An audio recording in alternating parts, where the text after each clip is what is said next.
Toda a igreja com a paz do Senhor, amém?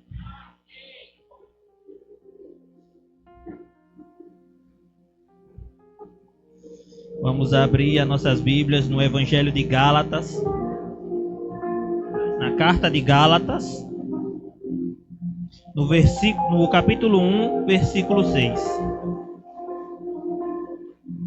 Carta aos Gálatas, capítulo 1, versículo 6.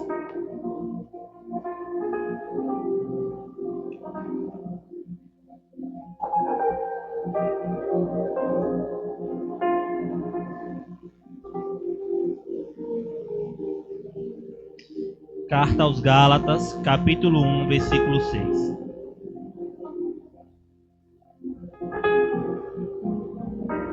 Vamos impor as nossas mãos, fazer uma oração. Querido Deus e Pai, queremos te pedir, Senhor, que nessa noite, Pai, o homem venha sair de cena, meu Deus, e o Teu Espírito Santo, Pai, possa ministrar a palavra, para que nossas vidas, Pai, sejam transformadas pelo Teu Evangelho, em nome de Jesus. Amém. Podem sentar. Carta aos Gálatas, capítulo 1, versículo 6. O Evangelho é único. Maravilho-me de que tão depressa passeis daquele que vos chamou a graça de Cristo para outro Evangelho, o qual não é outro, mas algum de vós inquietam e querem transtornar o Evangelho de Cristo. Mas ainda que nós mesmos, ou um anjo do céu, vos anuncie outro evangelho, além do que já vos tenho anunciado, seja anátema. Em outras traduções, amaldiçoado, né? Maldito. Assim como já vos tenho dito, agora de novo também vos digo, se alguém vos anunciar outro evangelho, além do que já recebeste, seja anátema. Busco agora o favor dos homens, ou de Deus, ou procuro agradar aos homens. Se estivesse ainda agradando aos homens, não seria servo de Cristo. Louvado seja o nome do Senhor. Irmãos, hoje à tarde eu acabei me empolgando um pouco, quando eu fui escrever esse sermão, né? E quando o pastor Belo começou a abrir o culto, eu estava dizendo até a Nayara, eu me empolguei. Geralmente quando eu vou escrever um sermão, eu escrevo ali 2 folhas, no máximo. E às vezes ainda dou uma cortadazinha devido ao tempo. Mas quando o pastor começou o culto e o tema bateu em cima, eu disse ao Senhor, eu vou seguir tudo à risca, né? Linha por linha, vírgula por vírgula, porque eu acho que o Senhor quer falar à sua igreja. Irmãos, aqui no livro de Gálatas, né, capítulo 1, versículo 6, para mim, irmãos, a fé ela é baseada em obediência. E para outros ramos da fé cristã, né, a fé se baseia no empirismo. Né, eu estava pesquisando sobre defesa da fé, né, que era esse tema mais ou menos que eu queria trazer, quando acabei trocando para falar sobre o verdadeiro evangelho. Início pesquisando, eu vi essa palavra empirismo. E eu fui procurar o significado. Significa assim, ó: doutrina segundo o qual o conhecimento provém unicamente da experiência, limitando-se ao que pode ser captado do mundo exterior, pelos sentidos, ou do mundo subjetivo, pela introspecção, sendo geralmente descartada as verdades reveladas e transcendentes do misticismo ou a priori e inatas ao racionalismo. Ou seja, o que quer dizer? Que as outras igrejas, né, nós estamos vendo no dia de hoje, elas estão esquecendo da verdade, a qual nos foi revelada, como Paulo disse. O evangelho já foi posto a vocês. E mesmo que um anjo venha e fale de vocês de outro evangelho, seja ele amaldiçoado. Como assim, Fentoni? Como a gente pode ver nos mormons, né? O criador dos mormons, eu não vou lembrar o nome dele agora, quando eu estava estudando, Joseph, ele disse que o evangelho que ele tem, né, que foi o que baseou a criação dos mormons, foi trazido por um anjo, ao qual o Senhor já havia revelado a Paulo que viria e que seria amaldiçoado porque esse não é o evangelho. Da mesma forma, outros também, de outras doutrinas, da mesma forma, revelações por anjo, né? Outras visões, sonhos, mas que trazem outro evangelho. E Paulo já nos precavia disso.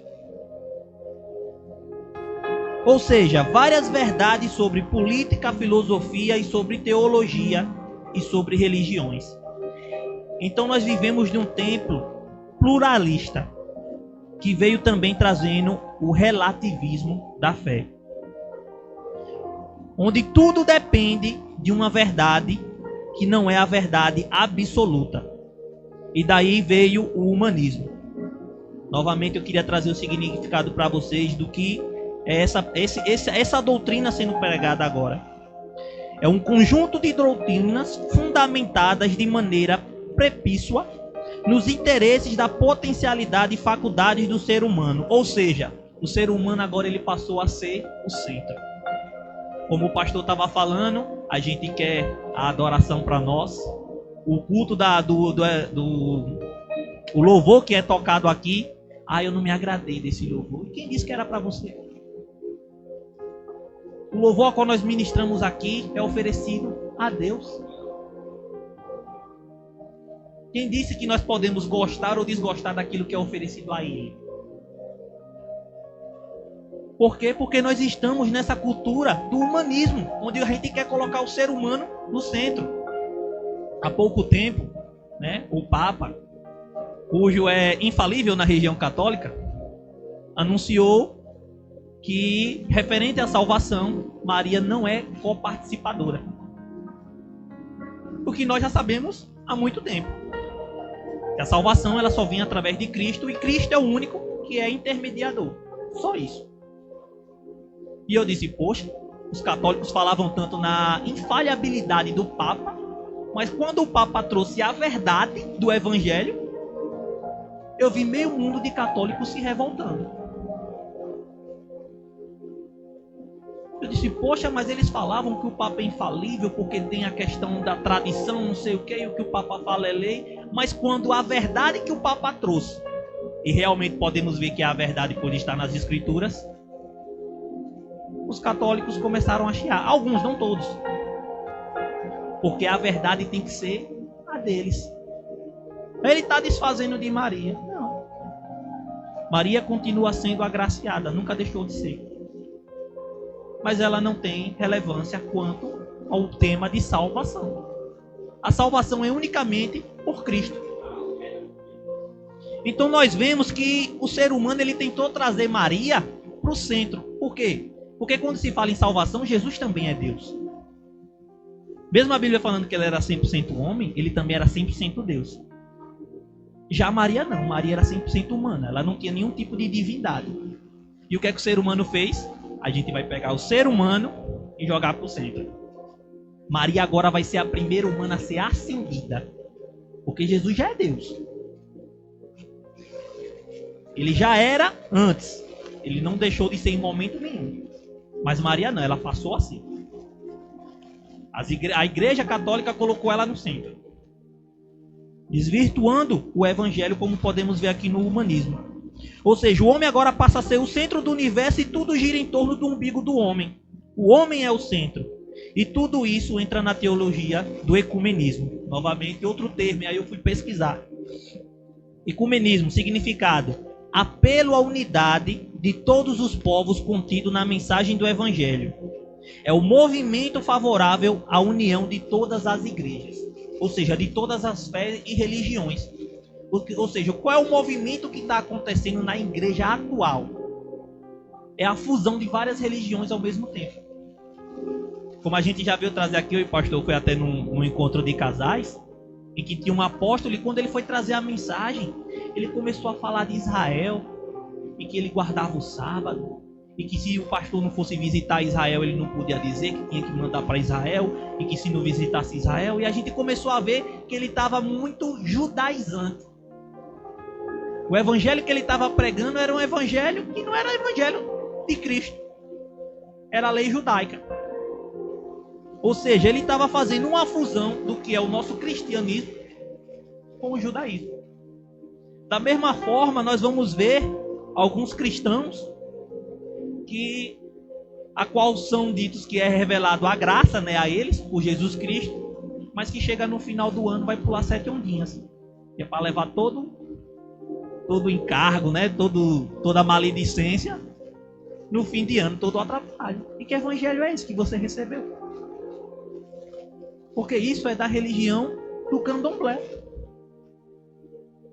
Então nós temos cristãos que estão tentando fazer uma fusão das religiões e fugindo da verdade. Né? Eu tenho me perguntado, eu digo, meu Deus, será que todo cristão, isso deveria ser uma regra? E se não está sendo assim na sua vida, alguma coisa de errado tem. O cristão tem que ler a Bíblia. A gente não pode acreditar em tudo que nos é dito. Mesmo que seja eu, ou o pastor Belarmino, ou a pastora Ângela que está aqui na frente. Né? A gente, vamos dizer assim, a gente se coloca debaixo da autoridade de um pastor, mas a gente tem que se basear sempre na verdade que foi nos revelada, que é as Escrituras. Então, se tem uma palavra contrária a qual eu disser e vocês não acharem nas Escrituras, fiquem com as Escrituras. A Escritura é sempre a verdade.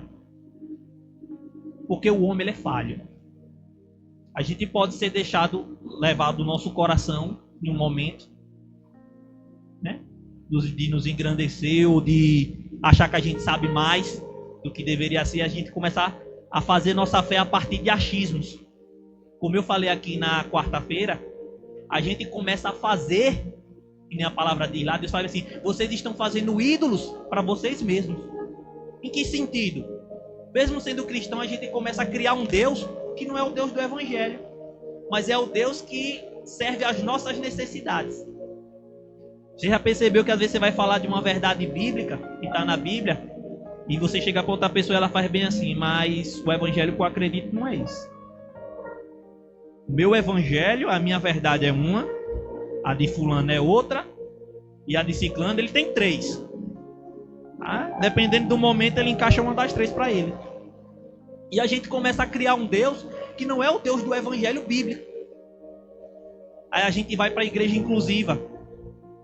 Né? A palavra o tempo todo está dizendo que os homossexuais não herdarão o reino de Deus. Eu não tenho nada contra o homossexual. O que ele faz ou deixa de fazer não interfere na minha vida. Mas a verdade que me foi revelada não é que eles vão ser salvos. É que eles, pela prática, vão ficar. E é uma verdade que me foi revelada que eu não posso colocar a minha verdade por cima. Mas aí tem pastor que começa a pegar versículos, né, isolados, e começa a dizer uma coisa e outra, e começa a fazer uma concatenação. Não, porque aqui dá-se a ideia. A gente não pode fazer isso. Como Paulo falou, o Evangelho já nos foi revelado, a verdade já está revelada. Não cabe a nós interpretar. Uma das regras de hermenêutica é que a Bíblia interpreta a própria Bíblia. Não sou eu que interpreto a Bíblia. Ela interpreta a ela mesma. De tão perfeita que é. Amém? E nisso, né, quando a gente entra no ecumenismo, que é essa união de todas as religiões, a gente acaba trazendo para dentro da igreja o pluralismo, né? Que seria o quê? Hoje a igreja contemporânea está totalmente afetada pelo pós-modernismo, que acontece dentro da igreja e da eclesiologia, que seria a defesa da igreja, em que a ciência estuda a igreja, que é o corpo de Cristo, e os métodos de fazer um culto, consagrar um pastor, a liturgia do culto, a pregação das disciplinas e dos membros e da ceia, e tudo que está e tudo isso está sendo contaminado pelo pós-modernismo. Ou seja, na soteriologia, que seria, né, a teologia, né, que trata da salvação do homem, ela está sendo pluralizada, ela está sendo distorcida. O que é que o homem precisa para ser salvo? A gente está relativizando. Tem igreja hoje para tudo que é tipo de religião, tudo que é tipo de pessoa. Ah não, eu gosto de igreja que eu gosto de ver demônios saindo, gritando, subindo pelas paredes, gente vomitando, saindo sangue. Tem.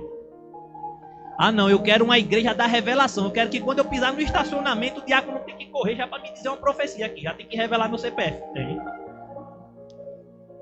E a gente vê que tipo assim, a igreja começou a ser de uma forma que o pastor ele passa a semana toda pensando o que ele vai falar para agradar aqueles que estão na igreja. A palavra agora não é mais o que é verdade, o que é certo, o que é correto. É o que vai agradar. O que é que está dando certo? O que é que está enchendo a igreja? Porque se está dando dinheiro, está tudo ok. A gente não se importa mais com a verdade.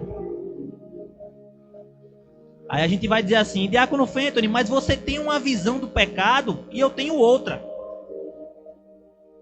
Eu tenho visão diferente sobre o que é o pecado. Mas o interessante é que a visão do pecado não pode ser nem minha nem sua. Novamente a gente volta à Bíblia. O que é pecado, o que não agrada a Deus, o que deixa de ser ou não ser, já está revelado. Não cabe a mim julgar se é certo ou correto. Não, porque aquele ser humano ele é tão bom, é só isso que ele faz assim, e ele vai ser condenado. Não cabe a nós fazer esse juízo. Novamente nós vamos aqui para o texto e vemos que o sincretismo, né? O sincretismo. Ou seja, não vamos pregar o que é certo, vamos pregar o que dá certo. Estamos mantendo o povo e o dinheiro está entrando, está tudo bem. Não nos preocupamos com a verdade, pois a verdade não é mais o vetor que dirige a igreja. Não é mais o certo que dá, não é mais o certo, mas sim o que dá certo. O púlpito virou balcão, o evangelho virou negócio e o crente virou produto. O crente virou produto. Aí nós vamos para o texto de Romanos. Vamos para a carta aos Romanos, no capítulo 1, versículo 6.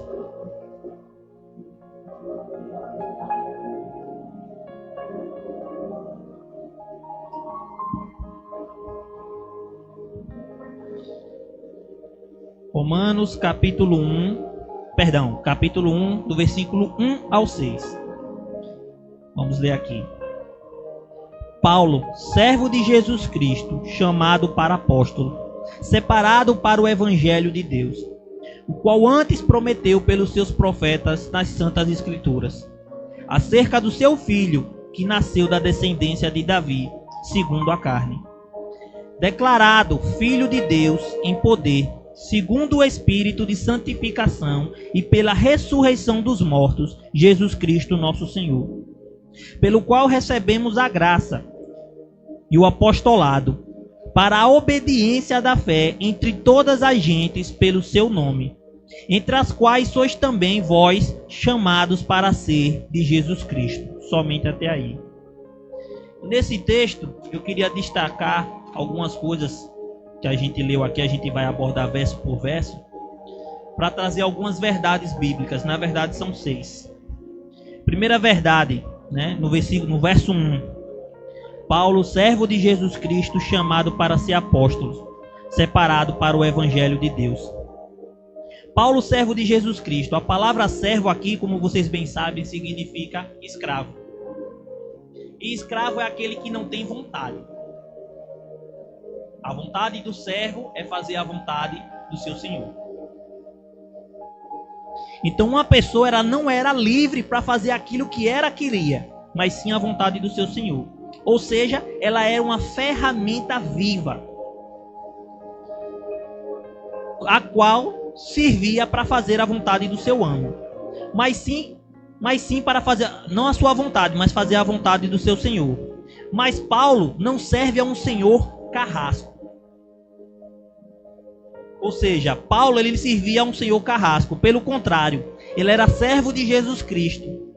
E sendo que esse servo de Jesus Cristo, aquele que sendo o Rei dos Reis, Senhor dos Senhores, se fez servo. Aquele que sendo rico, se fez pobre. Sendo Deus, se fez homem. Sendo bendito eternamente, se fez maldição. Sendo santo, santo, santo, se fez pecado. Portanto, a palavra do servo Jesus Cristo não é um termo pejorativo, mas pelo contrário. Homens como Abraão, Moisés, Davi, eles tinham como ser servo de Jesus Cristo algo honroso, uma palavra de honra. Enquanto o mundo ser servo, ser escravo, era algo tenebroso, era algo que ninguém queria passar. Ninguém queria ser. Para nós, ser servo de Jesus Cristo é ser elevado a outro patamar. É uma posição de honra, né? Notem que Paulo foi separado para o evangelho de Deus, do qual ele dedicou a sua vida. Mas Paulo não é a fonte do evangelho. Como o pastor falou aqui no início, o evangelho não é de Paulo, não é de Belarmino, não é de Feito, nem não é de Ângela, não é da pastora Ivanilde. O evangelho é de Deus. E o versículo deixa bem claro isso. Ele foi separado para o evangelho de Deus. O pregador, ele não gera a mensagem. O pregador, ele entrega a mensagem. O evangelho não vem de homens, mas vem de Deus. E a sua origem não está na terra. Ela emana dos céus.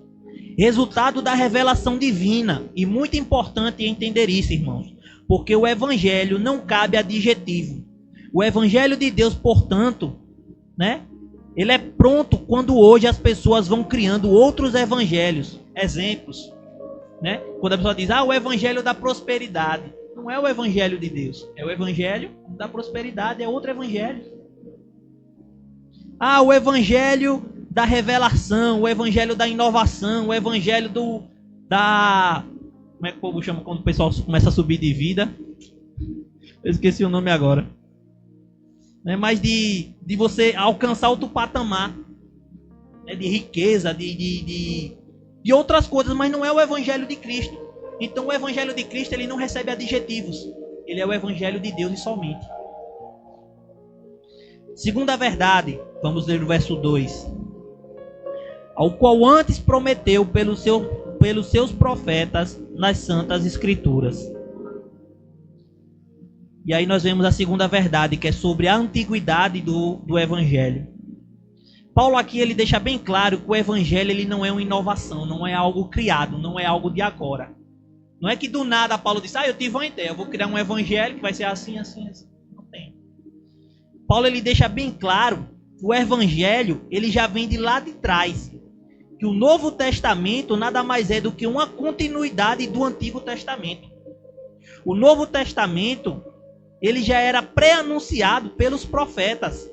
E revelado aos apóstolos, que Paulo quer dizer aqui, é que não há uma ruptura entre o passado e o presente. Paulo aqui ele afirma que o evangelho que ele está pregando já era dito pelos profetas lá atrás. Como a gente sabe, o profeta Isaías é o profeta que mais se falou em Jesus Cristo. Na vinda do Messias, que ele seria cortado, já era predizido lá atrás. Não é algo que a gente inventou e veio do nada, não é novidade. É algo que já estava escrito. Como nós vemos aqui em Mateus, vocês não precisam abrir, eu vou ler para vocês aqui rapidinho, tá no tempo. Em Mateus 5,17, fala assim: não pense que vim abolir a lei ou os profetas. Eu não vim abolir, mas vim cumprir. Ou seja, o evangelho ele já veio cumprir aquilo que já estava escrito. Jesus Cristo ele não trouxe nada novo. Ele simplesmente veio cumprir aquilo que o Pai já vinha revelando pelos profetas dele. Ou seja, quando eu e você olhamos para o Velho Testamento, né? Os judeus até falam, né? Quando eu vejo os debates lá, o judeu fala bem assim: mas vocês querem ver Jesus em tudo. Vocês querem ver Jesus em Gênesis. Quando Deus vai visitar Abraão, vocês falam que os três lá é o Pai, o Filho e o Espírito Santo. E não é. Só que essa cegueira espiritual não permite que eles vejam. Mas o Velho Testamento está falando de Jesus o tempo todo. Na própria criação, e é algo que eles não conseguem, né? Eles vão olhar traduções o tempo todo. Deus falava no plural. Né? De falar assim, sobre a criação. Né? Vamos criar. Ele falava assim, vou criar. Não, vamos criar o homem à nossa imagem e semelhança. Não é a minha imagem e semelhança, a nossa. E a gente sabe que os anjos não foram feitos imagem e semelhança de Deus. Então, não tinha como ser os anjos ali que ele estava falando em si. Quem seria? Então, é essa cegueira espiritual que não permite que os judeus vejam que Jesus está assim desde Gênesis até... Zacarias. No Velho Testamento. Ou seja, quando você e eu olhamos para o Velho Testamento, nós vemos a figura de Jesus e ele é a promessa do Velho Testamento. Terceira verdade, versículo 3, no 3 e 4. Acerca do seu filho, que nasceu da descendência de Davi, segundo a carne. E declaro, filho de Deus em poder, segundo o Espírito de santificação e pela ressurreição dos mortos, Jesus Cristo, nosso Senhor. Aqui nós vemos a essência do Evangelho. Como assim, feito na essência? O Evangelho ele tem um arauto, ou seja, uma máxima maior. E esse arauto do Evangelho ele tem uma origem. Não é novidade, como a gente viu no versículo anterior. Mas é a consumação das promessas do Evangelho que tem uma essência principal que é Jesus. Jesus é o arauto desse Evangelho. Jesus é o centro. E o Evangelho tem o nome de Evangelho, mas ele tem o endereço, ele tem o núcleo, que é Jesus. Se Jesus está prefigurado plenamente no Velho Testamento, ele está plenamente revelado no Novo.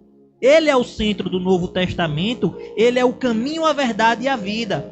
Ele é o Cordeiro que tira o pecado do mundo, ele é o Messias, o mediador. Ou seja, ele é o Salvador. Vejam que Paulo fala sobre a encarnação, né? O verbo de Deus se fez carne. O verbo é a autoexistência, o infinito, o eterno, o imutável, onipotente, onipresente, onisciente, que é transcendente e que nem os céus podem conter a si mesmo.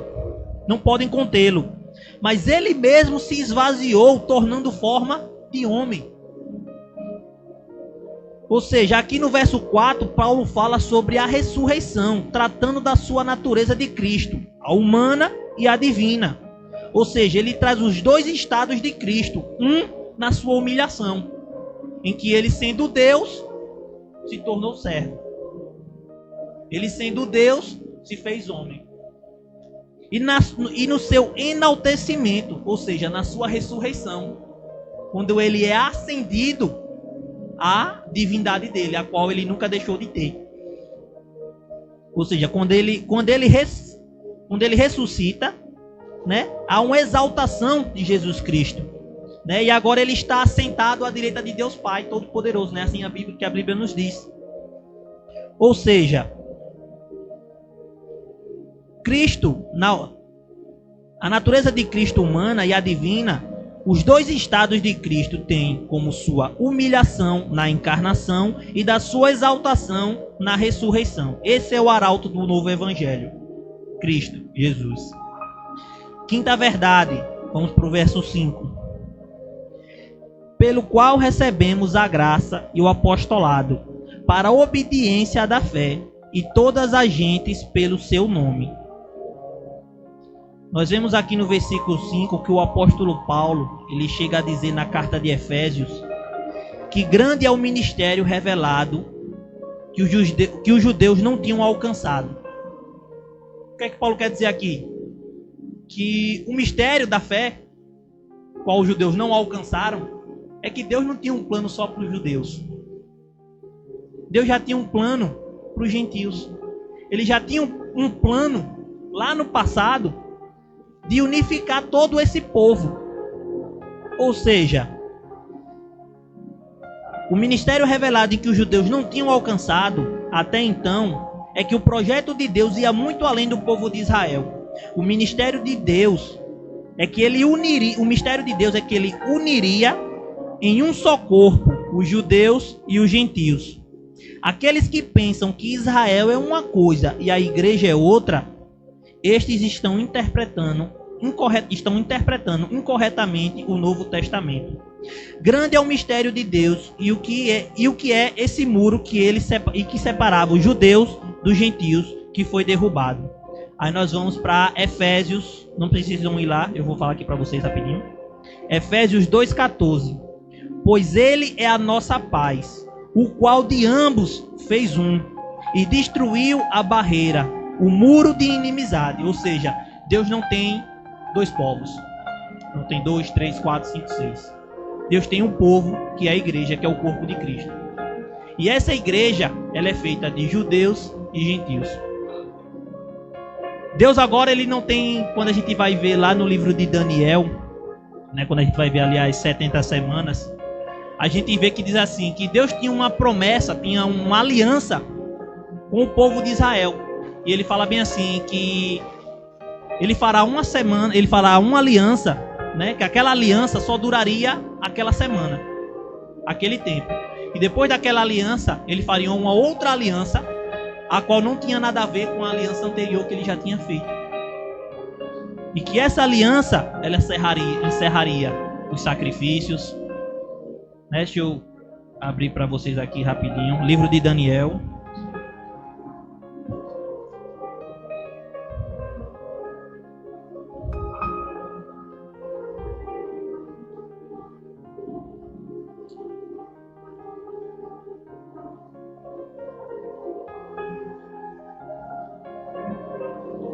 Louvado seja o nome do Senhor.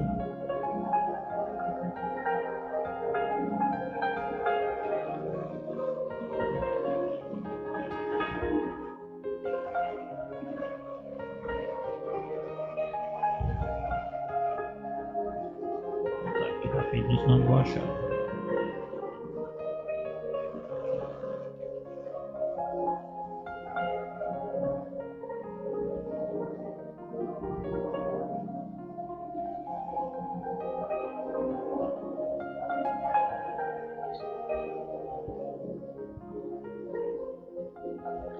Daniel 9, 24.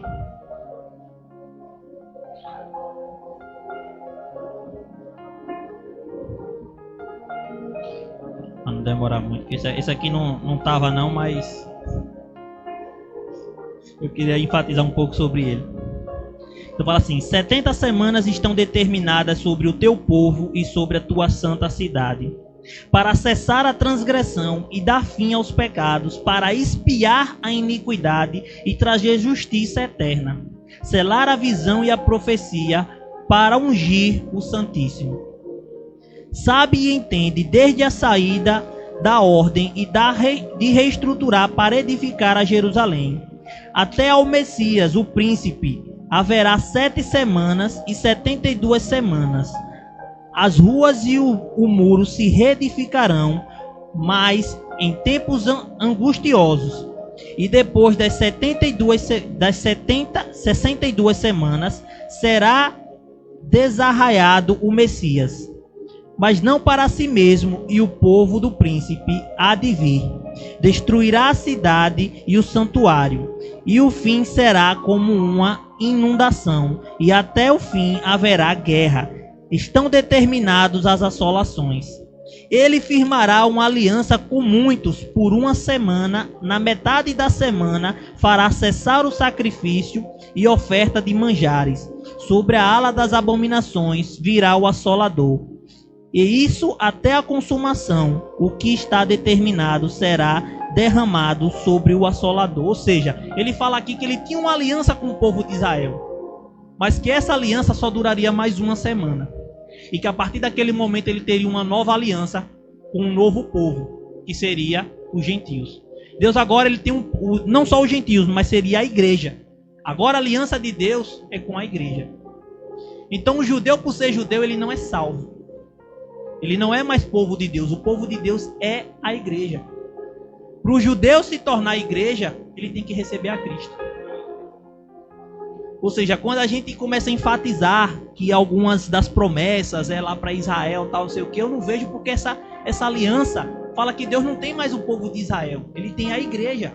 Então tudo que está prometido à igreja. Se o judeu quiser participar da salvação, se o judeu quiser participar do arrebatamento, ele tem que se tornar igreja. Ou seja, agora Deus tem um povo, um rebanho, um corpo chamado igreja.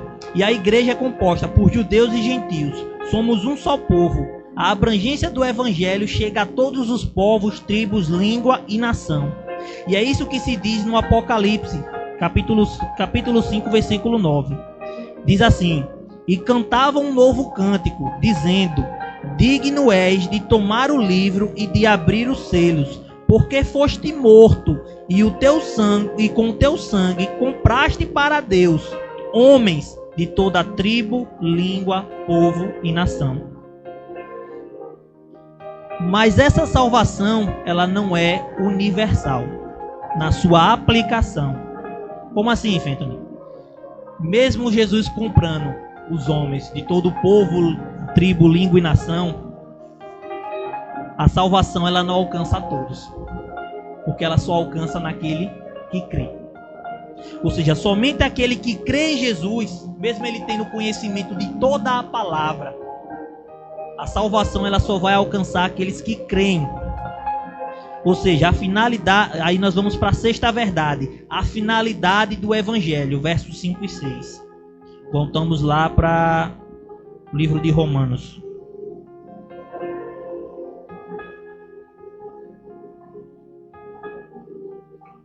Romanos 1, versículos 5 e 6.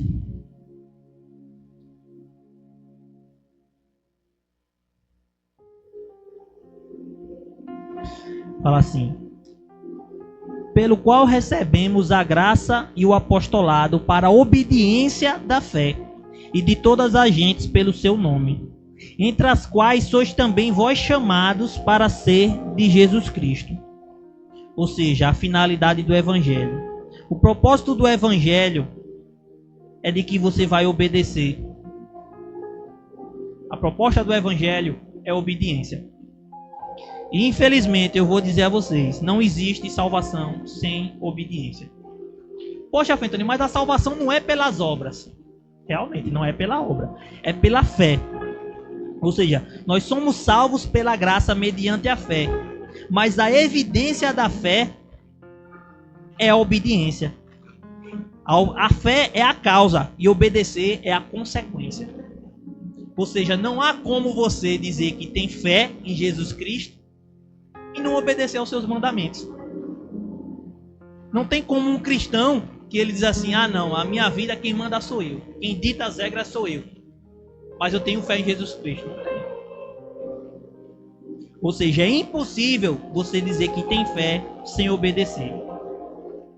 Ou seja, é preciso que nós coloquemos um prumo de Deus nas nossas vidas e perguntar a nós mesmos: eu sou obediente? Eu tenho sido obediente? A minha vida foi transformada por esse Evangelho? Eu sou uma nova criatura? Jesus, Ele é o Senhor da minha vida? Cabe a nós fazer essa pergunta. Porque se nós perguntarmos essas coisas e tivermos uma resposta negativa, quer dizer que nós estamos em outro evangelho, o qual não pertence a Deus. Se eu falo que eu tenho fé e que sou salvo mediante a fé, mas eu não tenho obediência, eu não sou uma nova criatura, eu não fui salvo por Jesus Cristo e eu não fui transformado pelo evangelho. Ou seja, a fé consiste na obediência. E era isso que eu queria trazer para vocês. Eu espero não ter passado muito do horário. Tá ok. E agora eu queria convidar o pastor Belarmino para dar a bênção final. Amém?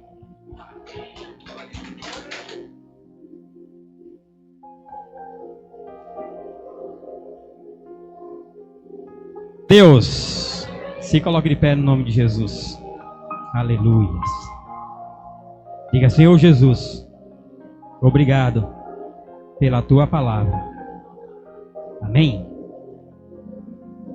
Não tem outro jeito. Jesus, ele disse assim, isso falando lá para os judeus, era para todos os povos. Toda a palavra de Jesus foi para todos os povos, mas ele está ensinando aos judeus. E diz assim: conhecereis a verdade.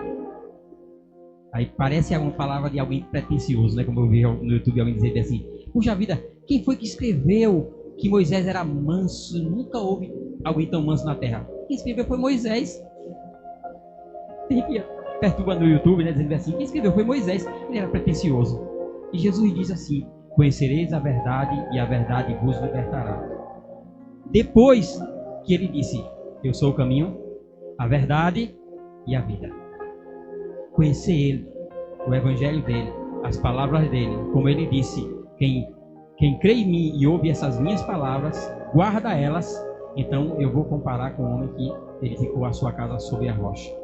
Estejamos edificados na palavra, no evangelho do Senhor. Porque nesse tempo, como foi ministrado aqui, está tendo muitos evangelhos. Muitos. E evangelho significa boa nova. Tem tanta gente que não tem uma boa palavra hoje. Tem algo, sabe? Tem fulano vem de tal lugar e vai...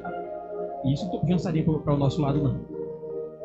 Mas eu estou chamando a atenção de que a única coisa que vai nos levar ao céu é a palavra de Jesus. Ouvindo, colocando no coração e obedecendo. Glória a Deus. Eu quero agradecer a Deus pela vida de cada um de vocês que veio junto conosco glorificar o nome do Senhor. Quanto mais gente glorifica o nome do Senhor, o nosso inimigo fica enraivado. E eu quero ver ele com bem raiva mesmo. Glória a Deus. Aleluia. Que Deus os abençoe no nome de Jesus. Eleve seu coração ao Senhor. Repita comigo. Diga: meu Deus e meu Pai, eu quero te agradecer pela vida de cada um dos meus irmãos que aqui vieram para juntos oferecer o melhor louvor a Ti nessa noite. Recebe, porque foi de todo o nosso coração.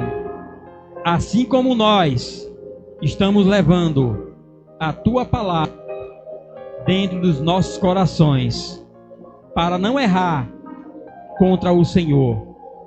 Amém.